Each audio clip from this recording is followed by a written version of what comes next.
Andersen's Fairy Tales by Hans Christian Andersen. Chapter 18. The Red Shoes. There was once a little girl who was very pretty and delicate, but in summer she was forced to run about with bare feet. She was so poor, and in winter wear very large wooden shoes, which made her little insteps quite red, and that looked so dangerous. In the middle of the village lived old Dame Shoemaker. She sat and sewed together, as well as she could, a little pair of shoes out of old red strips of cloth. They were very clumsy, but it was a kind thought. They were meant for the little girl. The little girl was called Karen. On the very day her mother was buried, Karen received the red shoes and wore them for the first time. They were certainly not intended for mourning, but she had no others, and with stockingless feet she followed the poor straw coffin in them. Suddenly a large old carriage drove up, and a large old lady sat in it. She looked at the little girl, felt compassion for her, and then said to the clergyman, "Here, give me the little girl, I will adopt her." And Karen believed all this happened on account of the red shoes, but the old lady thought they were horrible, and they were burnt. But Karen herself was cleanly and nicely dressed. She must learn to read and sew, and people said she was a nice little thing, but the looking-glass said, "Thou art more than nice, thou art beautiful." Now the Queen once travelled through the land, and she had her little daughter with her, and this little daughter was a princess, and people streamed to the castle, and Karen was there also, and the little princess stood in her fine white dress in a window, and let herself be stared at.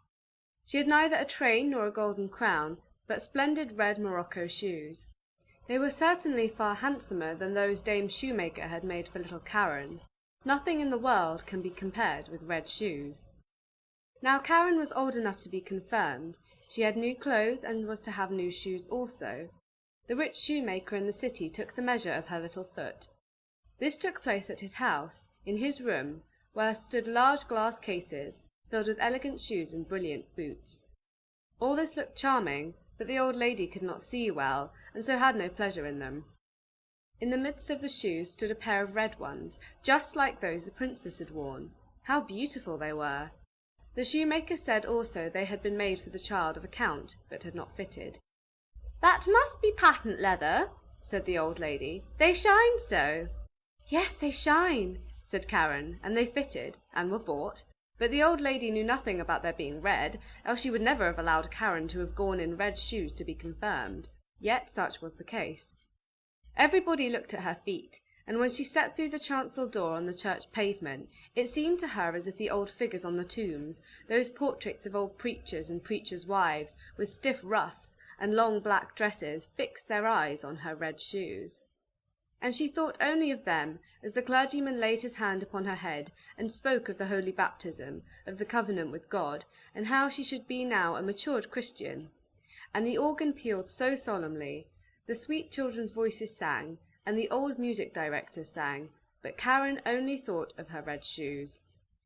In the afternoon the old lady heard from everyone that the shoes had been red, and she said that it was very wrong of Karen, that it was not at all becoming, and that in future Karen should only go in black shoes to church, even when she should be older. The next Sunday there was the sacrament, and Karen looked at the black shoes, looked at the red ones, looked at them again, and put on the red shoes. The sun shone gloriously. Karen and the old lady walked along the path through the corn. It was rather dusty there. At the church door stood an old soldier with a crutch, and with a wonderfully long beard, which was more red than white, and he bowed to the ground, and asked the old lady whether he might dust her shoes, and Karen stretched out her little foot. "See what beautiful dancing shoes," said the soldier. "Sit firm when you dance," and he put his hand out towards the soles. And the old lady gave the old soldier alms, and went into the church with Karen. And all the people in the church looked at Karen's red shoes, and all the pictures, and as Karen knelt before the altar, and raised the cup to her lips, she only thought of the red shoes, and they seemed to swim in it, and she forgot to sing her psalm, and she forgot to pray, "Our Father in heaven." Now all the people went out of church, and the old lady got into her carriage. Karen raised her foot to get in after her, when the old soldier said, "Look, what beautiful dancing shoes." and Karen could not help dancing a step or two, and when she began her feet continued to dance. It was just as though the shoes had power over them. She danced round the church corner, she could not leave off. The coachman was obliged to run after and catch hold of her, and he lifted her in the carriage, but her feet continued to dance so that she trod on the old lady dreadfully. At length she took the shoes off, and then her legs had peace. The shoes were placed in a closet at home, but Karen could not avoid looking at them. Now the old lady was sick, and it was said she could not recover. She must be nursed and waited upon, and there was no one whose duty it was so much as Karen's. But there was a great ball in the city, to which Karen was invited. She looked at the old lady who could not recover, she looked at the red shoes, and she thought there could be no sin in it. She had put on the red shoes, she might do that also, she thought. But then she went to the ball and began to dance. When she wanted to dance to the right, the shoes would dance to the left, and when she wanted to dance up the room, the shoes danced back again, down the steps, into the street, and out of the city gate. She danced, and was forced to dance straight out into the gloomy wood.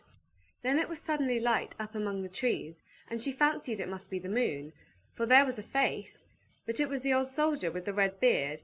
He sat there, nodded his head, and said, "Look, what beautiful dancing shoes." Then she was terrified, and wanted to fling off the red shoes, but they clung fast, and she pulled down her stockings, but the shoes seemed to have grown to her feet, and she danced, and must dance, over fields and meadows, in rain and sunshine, by night and day, but at night it was the most fearful.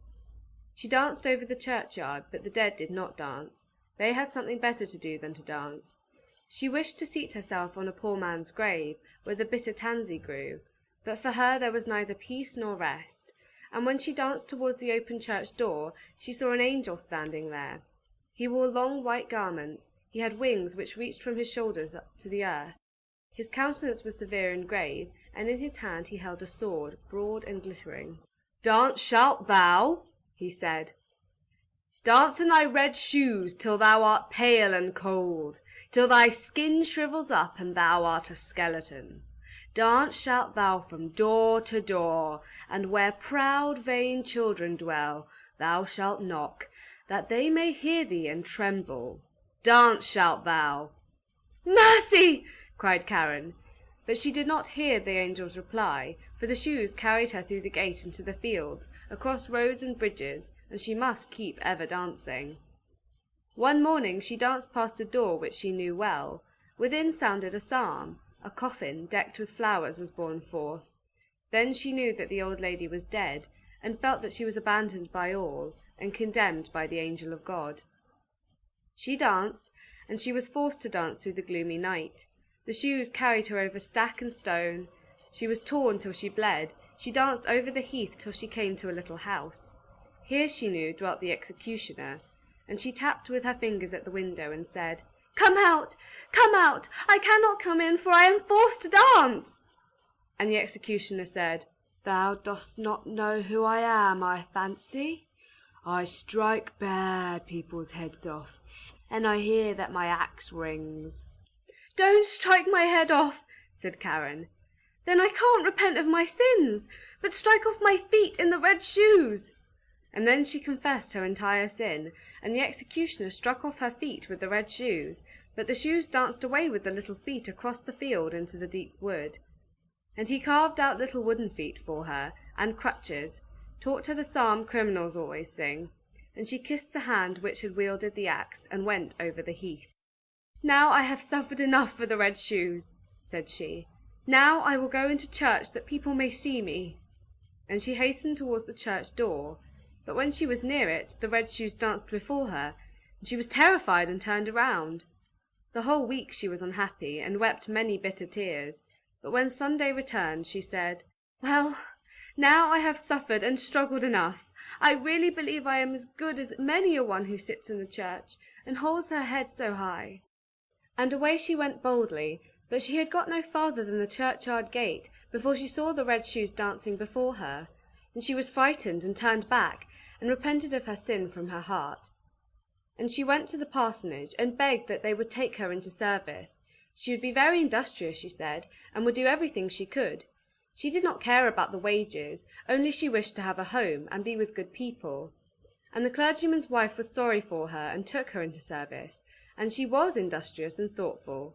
She sat still and listened when the clergyman read the Bible in the evenings. All the children thought a great deal of her, but when they spoke of dress and grandeur and beauty, she shook her head. The following Sunday, when the family was going to church, they asked her whether she would not go with them, but she glanced sorrowfully, with tears in her eyes, at her crutches. The family went to hear the word of God, but she went alone into her little chamber. There was only room for a bed and chair to stand in it, and here she sat down with her prayer book, and while she read with a pious mind, the wind bore the strains of the organ towards her, and she raised her tearful countenance and said, "Oh God, help me!" And the sun shone so clearly, and straight before her stood the angel of God in white garments, the same she had seen that night at the church door, but he no longer carried the sharp sword, but in its stead a splendid green spray full of roses. And he touched the ceiling with the spray, and the ceiling rose so high, and where he had touched it there gleamed a golden star. And he touched the walls, and they widened out, and she saw the organ which was playing. She saw the old pictures of the preachers and the preachers' wives. The congregation sat in cushioned seats and sang out of their prayer books, for the church itself had come to the poor girl in her narrow chamber, or else she had come into the church.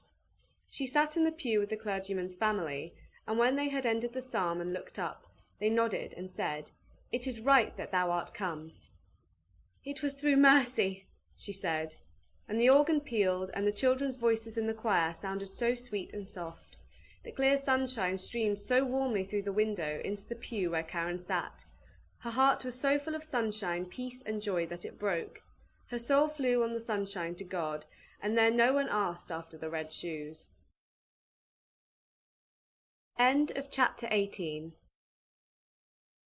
Recording by Catalina Watt, London.